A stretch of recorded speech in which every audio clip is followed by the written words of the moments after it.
Okay, the latest Tottenham transfer news on deadline day. Now, as we go through the day, things can change quite rapidly on deadline day. So we'll look at where we are at the moment, and we'll look at Dybala, Lo Celso, Sessegnon, Christian Eriksen and Philippe Coutinho. And also, we'll just have a quick talk at the end about a report that's been done about transfer deadline day signings. And it's quite shocking when you look at some of the stats from past deadline day signings as to how they've turned out. So we'll have a quick look at that. Now, if you're new to the channel and you want to keep up to date with videos like this on Tottenham transfer news and keep an eye on other top Premier League teams, we cover the other top Premier League teams. We do player profiles, stats, match reaction, match analysis. Click the subscribe button, red button below, click the bell notification and you'll be kept up to date with all the videos. So who shall we start with? We'll start with Bruno Fernandes, seeing as he's top of my list here.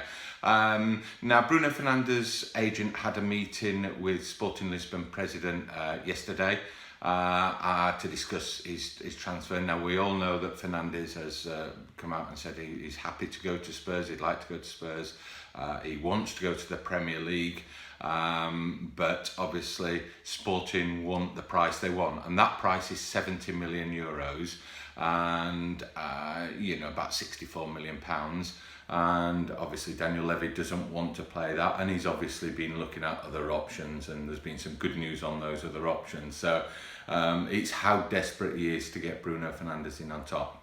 Now, Sporting have told Bruno Fernandes' agent that it's 70 million and that's it. So we're in a point now where we understand Spurs have made more than one offer, and this is one of the ones that could potentially go down to the wire, or if Levy decides he's happy with what he gets already during deadline day, then he may well pull out of it altogether. So that's Bruno Fernandes. Philippe Coutinho, just a quick one on that. He's rejected a loan move to Tottenham and to the Premiership. Barcelona would prefer a permanent deal. The player would prefer a permanent deal. I'm not so sure, and never was, that Tottenham would be interested in a loan deal. I understand that a figure of about 25 million fee just for loaning him for 12 months on top of those horrendous wage demands he's got as well. So Barcelona have got a bit of a problem because they don't really want him on his books for the season, but we understand that deal is dead. As with deadline day, anything can resurrect and anything can die at the last minute. So, but I'm pretty sure that one's dead and out of the water. We'll cover Lo Celso next. I did a video last night, breaking news that a deal had all been agreed on that. He's arriving in London for his medical. He's already here, we understand, and providing all the last little boxes are ticked, that deal should get confirmed today. Now, it's quite interesting how that one has been structured. The issue on that has always been price. This is a player that said he wants to come to Spurs, wants to play for Pochettino. For Levy, this has been an ideal scenario for him because he can negotiate hard, knowing that that player has been earmarked from the start and has said he wants to come to Spurs. Pochettino wants him. He's an attacking midfielder, goals and assists, young fella, just looks like he's starting to come into his prime. Very good signing. But the issue has always been price, and for Betis, the problem has been is that part of their fee they get in for him has to go straight out the door to PSG. Now, it sounds like an interesting deal has been structured, and again, we won't know until it's all confirmed, but it looks like it's going to be initially a loan move. Now, we haven't had confirmation totally of the price, but let's say it was a 25 million euro loan move for 12 months with 40 million to be paid at the end of 12 months. And that way it gets round the amount that has to be paid by Real Betis to PSG and could save them a few £1 million. So it's a crafty way, it looks like it's got Daniel Levy written all over it, of Spurs getting their man a little bit cheaper, and Real Betis, one, saving face on the deal, and two, getting a few extra million by doing that. Now, normally with a loan deal, when that comes to the end, there's an option to buy, but they're talking on this that it will be an obligation to buy. So either way for Spurs, it doesn't really matter as long as that option to buy is there and the figure's a figure they're happy with. In some ways it'd be better for Tottenham to have an option to buy, because then if he doesn't work out, they're not obligated. But I understand it's going to be an obligation to buy. So I think that's a good deal all round for everybody, and you know, I think that's a very, very good signing. Now we'll cover Ryan Sessegnon next, the Fulham sort of left back stroke left attacking player. Young lad again, I think he's 19 years old from memory. You know, so there's split decisions on whether people like him, but this is a lad that has played for England at, you know, under 17, under 19. He's very well regarded, but he isn't the finished article by any means. He is a young lad, and he needs to nail down his position, which I suspect long term will become left back, and he'll be a Danny Rose type of left back where he'll go marauding up the left flank. And you know, I think he fits the bill. Like I say, not the finished article. This deal looks like it's all been agreed. They're looking like £25 million with potentially 5 million of add-ons to come, with the Spurs 22-year-old midfielder Josh Onomah going the other way. And again, this looks like a deal that when you come to transfers and you look at a transfer and you think, does this make sense for everyone? Does it make sense for the selling club? Does it make sense for the player? Does it make sense for the buying club? Does it make sense for the buying club's manager? And this deal seems to make sense to everyone, to me. So he wants to play in the Premiership. He wants to obviously work his way into the England senior team in time, and he's not going to do that playing for Fulham in the Championship, I don't believe. Not saying it can't be done, but it's not really the road he wants to take. So I think he will come into Tottenham. How much of a role he'll play will depend on Danny Rose to a certain extent, but I would expect if Danny Rose is staying, and it looks like it is, it'll be some form of rotation throughout the season to bed him in. And I think that, like I say, that's a really good signing. So that one looks like all the figures have been agreed. Again, you've got medicals, you've got the fine print to sort out today, but hopefully we'll get confirmation of that by the end of deadline day. So that's Sessegnon. Who shall we do next? We'll do Paulo Dybala next. Now this is a complicated one. I was going to put a video out last night and all trying to really get to grips with this one. Now, from what we know, there's lots of reports and there's a little bit of conflicting reports come out, and I'm not 100% confident in exactly what's happening on this one. But this is how I read it, and I'll tell you what I think is happening from all the reports, and I'll also give you my opinion on what I think is likely to happen on this one. Now, a fee's been agreed, we know that, and I'm pretty confident that that's nailed down. I think it was around about 64 million. And I'm fairly confident that is genuine news. The next bit of news out is that he's agreed personal terms.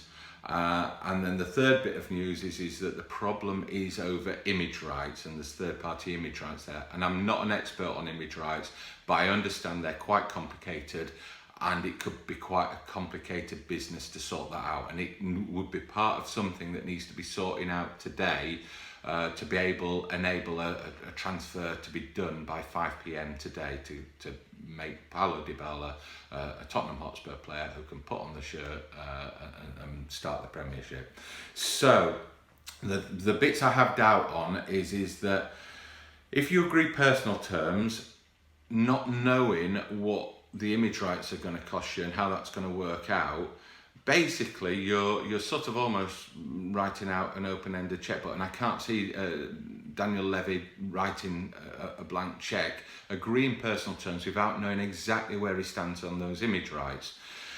So it could well be that personal terms have been agreed, image rights to be sorted, but if those image rights aren't sorted to Tottenham's liking and to the cost that Tottenham have budgeted for and allocated for, then I can see them coming back to Dybala and say, look, if you want this deal to function, if you want it to go through, we need you to chip in and amend your personal terms. Now, when you're talking about a player, we don't know what his personal terms are, but you know, we've had figures of 200,000, 300,000, even 350,000 a week.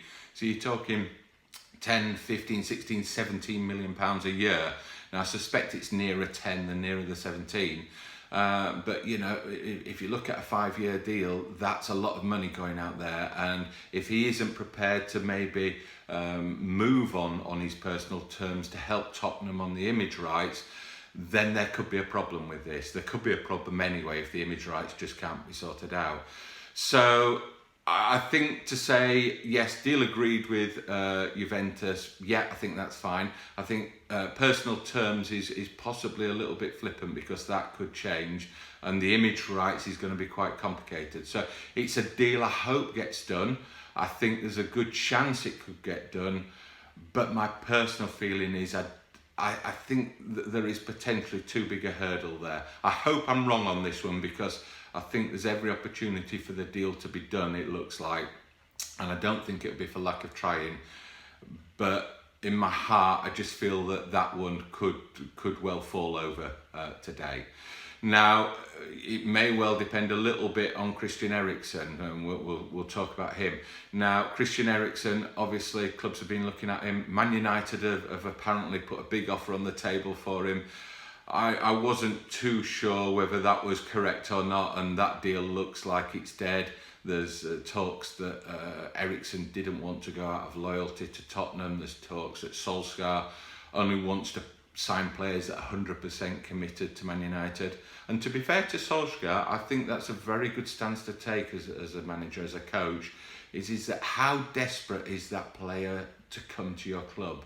And you've seen players like Lo Celso, he hasn't dabbled with other clubs, he wanted to come to Tottenham. Now, it doesn't guarantee you success, but it means as a coach, you've got a player that's committed to working with you in the club. And Poch said in a press conference this week, one of the things going forward is he wants a slightly different type of player, and one that wants to play, that is coachable, that wants to learn, that wants to play his style. So Eriksen, the 5 o'clock deadline today, could be sold to anybody. Once that 5 o'clock deadline passes, then he can no longer be sold to an English club. And the European deadlines close slightly differently in different areas. So in Italy, they close on the 18th of August. And in Spain, France, Germany, they close on 31st of August. So if you're a European club looking at Eriksen, I would be amazed if they make an offer for him today. I would think they would wait until the 5 p.m. deadline goes, knowing then that Levy's in more of a tricky situation. However, if Eriksen was to be sold today, if a deal came out of the woodwork today, that may have an influence on the Dybala deal. And Daniel Levy may be more inclined to spend more money to get the image rights sorted out and agree the personal terms, because there would be more urgency to get that deal done. So a little bit of the Dybala could end up on the Eriksen. I don't expect Eriksen to go anywhere today, if ever at all. But if there is a European club out there, and we understand Real Madrid are looking at him still, and he's probably not their first target, but that's where he wants to go, then I suspect that it will happen in the European deadline window, and that could put further pressure on Levy. So there we are at the moment. So Lo Celso looks like all agreed, should happen today. Sessegnon looks like all agreed, should be happening today. Philippe Coutinho, that looks like it's off. Bruno Fernandes is looking at a sort of 50-50 on that one, and wouldn't be surprised either way. I hope that one happens.